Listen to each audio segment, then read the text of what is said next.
ఇప్పుడే ఆర్థిక శాఖ మంత్రి గారు చాలా వివరంగా చాలా విషయాలు చెప్పారు. కానీ నేను కూడా ఈ సభ ద్వారా గత ప్రభుత్వం చేసినటువంటి విధ్వంసం, నేటి రాష్ట్ర పరిస్థితులు, ప్రభుత్వ నిర్ణయాలు ఏ విధంగా ముందుకు పోతున్నాం, short term, medium term, long term దృష్టిలో పెట్టుకుని ఈ రాష్ట్రాన్ని ఏ విధంగా మళ్లీ అందరం కలిసి అభివృద్ధి చేయాలనే విషయాలన్నీ కూడా ప్రజలకు వివరించాలనే ఉద్దేశంతోనే నేను ఈరోజు రిప్లై ఇస్తున్నాను. అయితే ప్రజాస్వామ్యంలో అంతిమ నిర్ణేతలు ఎప్పుడు కూడా ప్రజలే. వారి కోసం పనిచేయడం మనందరి బాధ్యత. మొన్నటి ఎన్నికల్లో ప్రజలందరూ ఒక మహా ఉద్యమంలా, పెను విప్లవంలా 45 సంవత్సరాలుగా నేను అనేక ఎన్నికల్లో పోటీ చేశాను. గాని మునుపెప్పుడు చూడని చైతన్యంతో ఓట్లేసి మమ్మల్ని గెలిపించారు. అయితే ఇక్కడ చాలా మంది శాసనసభ్యులు ఉన్నారు, 3 పార్టీల నాయకులు కూడా ఉన్నాం. ఆ రోజు మా ఆలోచన ఒకటి, ప్రజలు గెలిస్తే ఈ రాష్ట్రం నిలదొక్కుంటుంది. ప్రజలు గెలవాలంటే ఎన్డీఏని గెలిపించాలని మేము పిలిపించాం.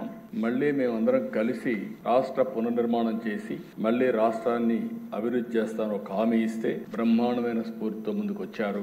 ఇక్కడ జనసేన అధినేత పవన్ కళ్యాణ్ గారు ముందుగానే చెప్పారు, ప్రభుత్వ వ్యతిరేక ఓటు చేయడానికి వీలు లేదని చాలా స్పష్టంగా చెప్పి, తెలుగుదేశం అదే మరి మేము కలిసి పోటీ చేస్తామని చెప్పారు. తర్వాత బీజేపీ కూడా మేమందరం కలిసి పోటీ చేస్తేనే ఈ రాష్ట్రాన్ని నిలబెట్టగలుగుతామని ఆలోచించి 3 పార్టీల కూటమి ఏర్పడింది. ఇటు పవన్ కళ్యాణ్ గారు, నేను, అటు ఢిల్లీలో నరేంద్ర మోడీ గారిని చూసిన తర్వాత ప్రజల్లో ఒక విశ్వాసం కలిగింది. అందుకే మీరు చూస్తే 93% స్ట్రైకింగ్ రేట్ తో 57% ఓట్ల షేర్ తో కూటమి ప్రభుత్వం గెలిచిందంటే ఇది ఒక చరిత్ర అధ్యక్ష. నా జీవితంలో ఎప్పుడూ ఇలాంటి వ్యక్తిని చూడలేదు.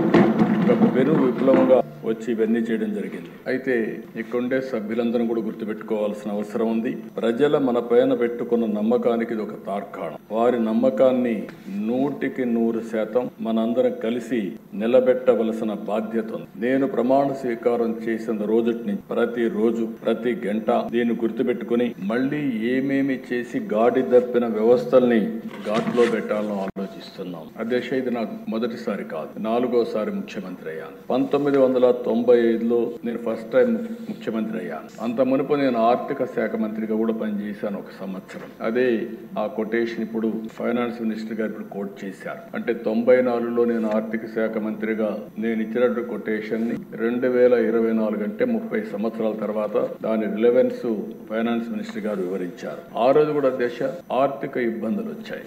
ఆనాటి కాంగ్రెస్ ప్రభుత్వంలో కొన్ని సమస్యలు వచ్చి వ్యవస్థ దివాళా తీసే పరిస్థితికి వచ్చింది. అయితే ఆ రోజు కూడా ఒక సవాలుగా తీసుకున్నాం. పాలనని కొత్త పుంతలు తొక్కించాం, సంస్కరణ తీసుకొచ్చాం, మొహమాటం లేకుండా కఠిన నిర్ణయాలు తీసుకున్నాం, పాలసీలతో కష్టంతో దారికి తెచ్చాం. ఆ రోజు మీరు చూస్తే 1995 పరిపాలన ఒక మోడల్ పరిపాలన.